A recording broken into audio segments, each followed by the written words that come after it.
Hey guys, what's going on? Let's discuss directives. I'm going to be discussing directive 3, 4, 5, 6, and 7 today. Let's go. Directive 3, preparation. In order to truly be an effective public speaker, you must be prepared on three different levels: emotionally, mentally, and physically. In order to be emotionally ready, you must acknowledge your fear and you must address your fear. A great tip that was given to us is to visit the location beforehand, because familiarity can really help calm your nerves and fears. Another great tip is to look your very best, because the way you look is the way you feel. Now, in order to be prepared mentally, you need to analyze your audience. You need to embrace direction and have direction. Prepare, prepare, prepare, right? So you need to organize your thoughts and your information, and you need to practice internally. The more you practice in your head, the better it'll sound when it comes out of your mouth. And of course, you got to be prepared physically. You got to prepare physically by eating well, sleeping well, and you got to practice externally. So any chance you get up in front of an audience and speak, you got to take that chance and do it. Okay? Now, in order to achieve all these and have success, you have to practice purposeful neglect. And we saw the results of that when the LAVC speech team practiced purposeful neglect. It led them to success. So we always got to keep purposeful neglect in mind. And that was my biggest takeaway. Now, let's talk about directive number 4. A public speaker must have an organized mind. My biggest takeaway is that in order to be an effective public speaker, your thoughts and ideas must be communicated to your audience in a very simple, organized, and concise manner. We were given a very effective tool to do just that. It's called the instant structure. Now, this model works so well, it can be used in any setting, from real estate market presentations to murder trials. And I totally agree that a catchy intro will get your audience's attention. But in order to keep their attention, we need a thesis, we need a preview, and we need some details, some body points. We need to restate that thesis and sum it all up.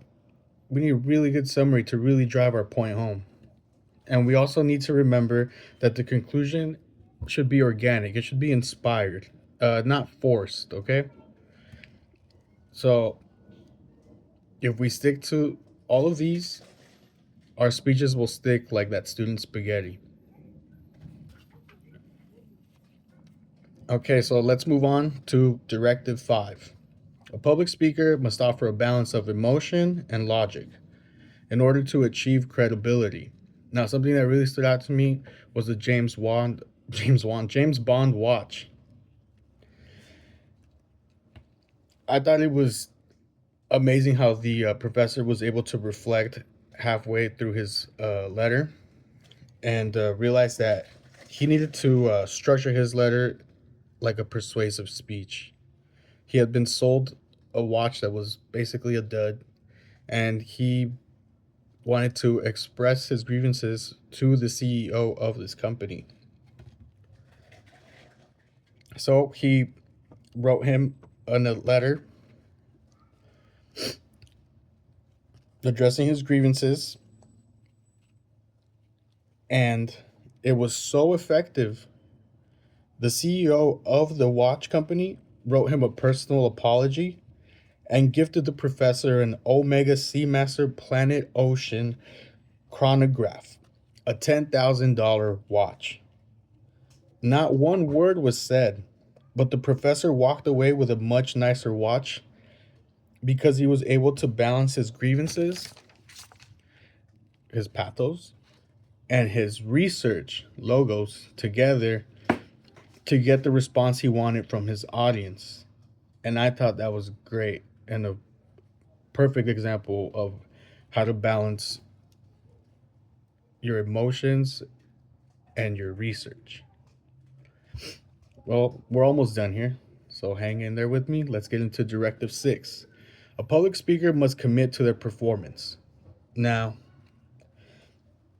in Directive 6, we were given 10 excellent tips. And the ones that really stood out to me were tip number 1, practice, practice, practice. Because public speaking is like any other skill. If you don't use it, you lose it. Tip number 2 also stood out to me. Command the room and command the audience. Why? Because it's so important. If you don't know how to control the room you're in, you're going to easily be lost in the crowd, even if you're the one speaking. Tip number 4, commit to your intro and conclusion. And that goes back to staying focused and being concise, being mentally prepared. Sometimes you can get distracted with people's questions, or maybe people aren't listening fully, and you begin to drift away from your objective.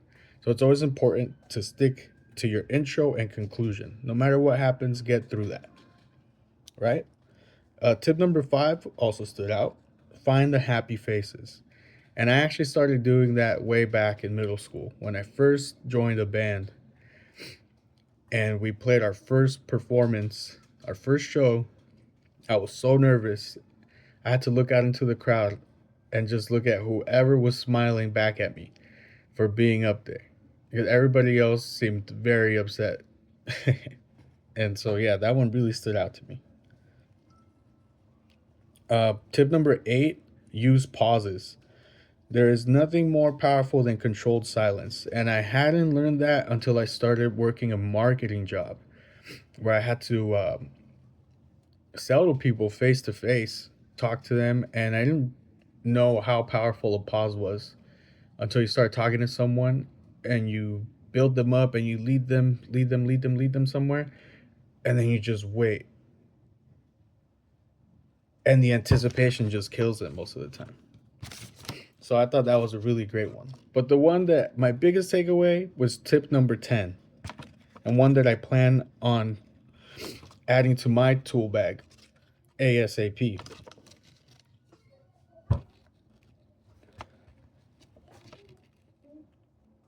Study successful people. Because the best things in life are caught, not taught.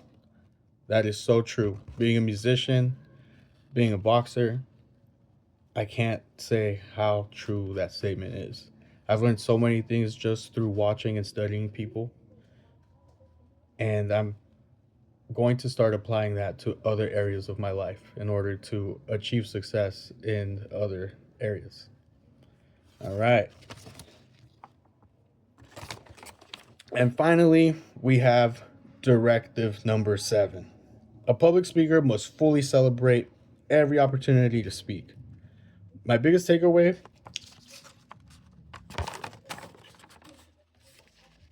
is you must actively seek to be heard whenever you get the chance to do so. 10,000 hours is the magic number.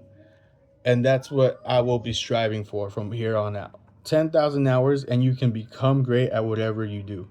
People who become great aren't simply motivated by money. The Beatles weren't.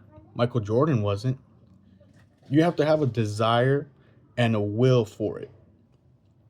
You got to be both passionate and disciplined, because you can't achieve greatness without both.